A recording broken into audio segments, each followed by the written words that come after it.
Meus irmãos, Gelve, muito boa noite. Que a paz de Jesus possa estar com todos. É um prazer imenso estar aqui mais uma vez, não com a presença física, mas com a presença pela imagem, por esse milagre da tecnologia, para nós realizarmos o nosso estudo desta noite, o nosso trabalho. Eu, antes de mais nada, pretendo ser breve, porque o tempo é muito curto, quero agradecer a esse convite da casa e foi feito a mim para a participação desse trabalho. É uma honra muito grande estar junto de vocês, não os vendo fisicamente, mas os vendo em espírito, sabendo que vocês agora estão nos seus lares, seu local de trabalho, onde quer que estejam, assistindo esse trabalho que nós vamos realizar. Claro, o tempo mais curto do que nós costumamos utilizar na instituição. Mas o estudo de hoje é no capítulo 20 do Evangelho segundo o Espiritismo, os trabalhadores da última hora. E nós vamos estudar o tópico, os últimos serão os primeiros. Bom, vamos parar para analisar o que quer dizer, o que Jesus quis dizer nesta parábola. Imaginemos, né, vamos parar para pensar, raciocinar, como os últimos poderão ser o primeiro. Sobre os trabalhadores da última hora, é mais fácil de nós raciocinarmos, mas os últimos serão os primeiros, por quê? Como se explica isso? É de uma forma provavelmente um pouco simples.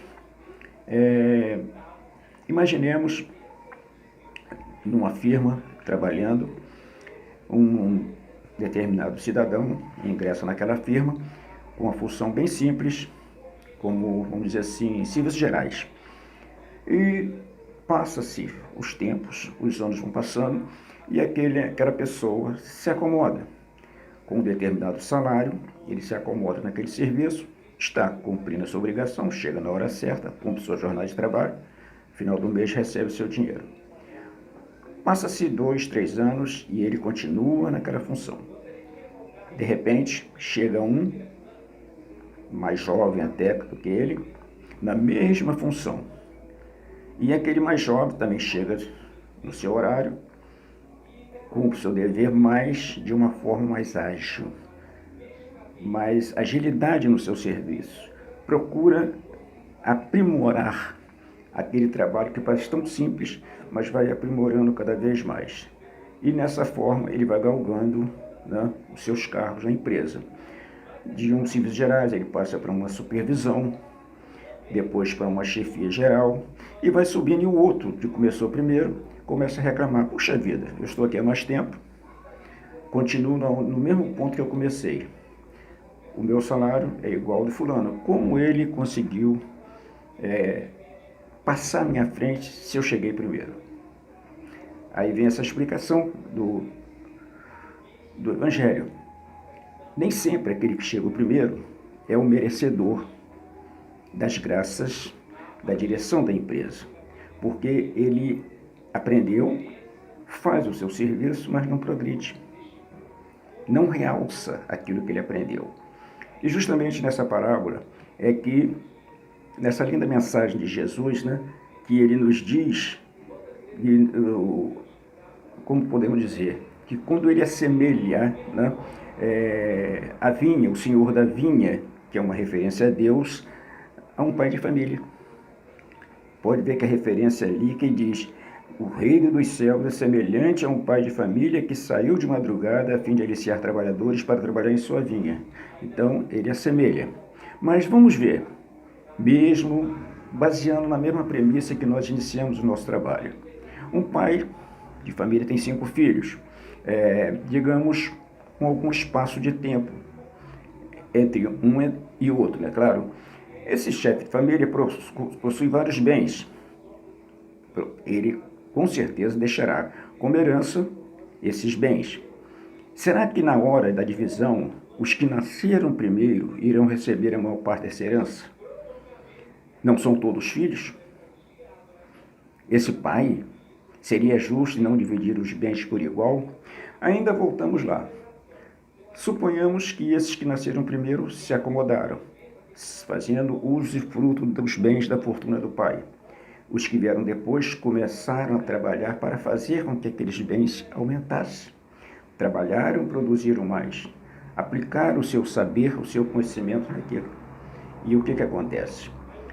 Aquele pai, não importa se aqueles filhos que chegaram depois também produziram mais, mas ele vai somar todos os seus bens e vai dividir por igual. Os que nasceram primeiro, porque eu sou o primogênito, tenho direito à maior parte. Não.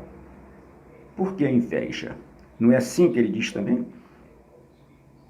Ele pergunta assim, no final, mas em resposta a um deles, ele diz, meu amigo, não fiz justiça? Não acertaste comigo uma moeda pelo trabalho? Faz jus aquele que chegou depois, que também acertou uma moeda e recebeu o mesmo pagamento. Por quê? Nem sempre, né, aqueles que chegam primeiro são mais merecedores. E a gente para, né, para ver que Jesus, no caso dessa parábola, ele nos adverte que nem sempre, né, aqueles que chegam na frente verdadeiramente serão os primeiros. Em várias situações, podemos analisar assim, em várias situações, aqueles que chegam primeiro nem sempre, como eu falei, produzem como os que chegam por último. Porém, é bom lembrar, isso é claro, é bom lembrar que os que chegam por último terão que fazer jus ao seu salário. Terão que produzir, trabalhando, progredindo, melhorando-se, e muito será cobrado, aquele que mais recebeu. E aqui vejamos, né, um pequeno trecho do Espírito Constantino em Bordeaux, em 1863, que diz assim: bons espíritas, meus bem-amados, sois todos vós obreiros da última hora. Bem orgulhosos seriam aquele que dissesse, comecei o trabalho ao alvorecer e não terminarei senão no declínio do dia. Todos vós viestes quando fostes chamados, um pouco mais cedo, um pouco mais tarde, para a encarnação do quais carregais grilhões. Mas desde quantos séculos e séculos o Senhor vos chamou para a sua vinha sem que tivesses querido nela entrar? Nós éramos os preguiçosos da parábola, aqueles que estavam lá, né, aguardando, mas não procuraram. Ficaram sentados, aguardando, não procuraram. Aí, eis o momento de receber o salário. Então, aqui é um alerta para nós espíritas. Nós, durante séculos, fomos chamados ao trabalho. Vários tipos de trabalho na seara divina. Não importa na época a religião. Nós fomos chamados para o trabalho. E nós nos acomodamos. Nós aprendemos, recebemos todos os ensinamentos, recebemos a luz necessária para o trabalho e nos acomodamos. Ficamos quietos. Aqueles que vieram depois de nós, naquele período, foram subindo o seu grau na escala espiritual e nós estacionamos. E por que reclamar? Hoje nós sabemos disso.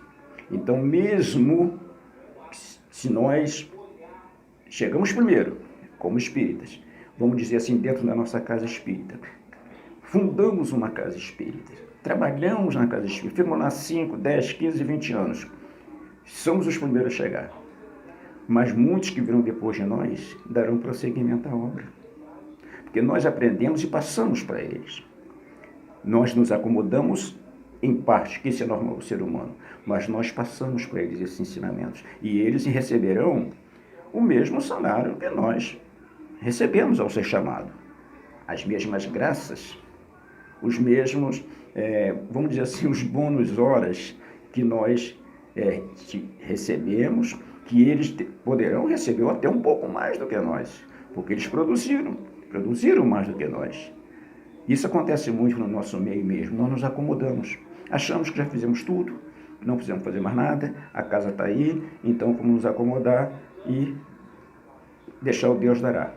E começamos a reclamar dos mais jovens, quando eles chegam, começam a trabalhar, começam a criar, começam a inventar, aproveitar a tecnologia, criar sistemas novos, e nós começamos a reclamar deles, em vez de o apoiarmos, porque nós também somos os trabalhadores da última hora, podemos ter chegado primeiro, um pouquinho, mas somos trabalhadores da última hora, como eles também são. Meus irmãos, infelizmente o nosso tempo está esgotado. Nós não podemos esticar mais, porque sabemos hoje em dia dos problemas que estão nos afligindo, as dificuldades, e peço desculpa por ter extrapolado alguns minutos do tempo que foi me proposto, mas agradeço mais uma vez a casa, ao Luz Verdade, a todos vocês, o meu carinho, o meu agradecimento, e que Deus possa nos iluminar e possamos superar todas as dificuldades que apareçam conosco. Que Jesus abençoe a todos, que a paz do Senhor esteja com todos vocês, e um beijo no coração de todos. Que Jesus nos abençoe e até uma próxima oportunidade. Graças a Deus.